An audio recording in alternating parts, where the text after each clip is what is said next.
Wallace would be fortunate enough to draw a white bean and ultimately survive this harrowing ordeal. However, many of these men, Wallace included, would soon question their luck as they were marched to the city of Perote and locked inside the walls of the notorious Perote prison.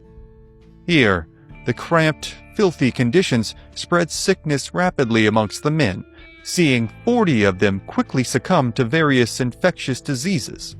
It was said that here Wallace had, quote, went wild and had to be tied down.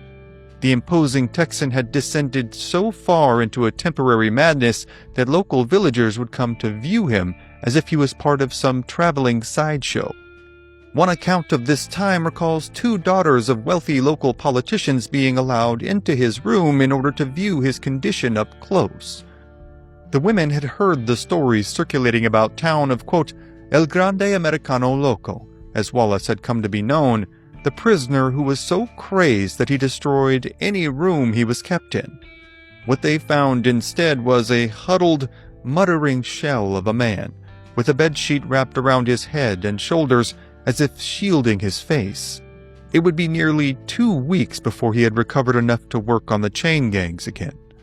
Wallace's confinement at Perote prison would last a total of 22 months until he was released on the 5th of August, 1844.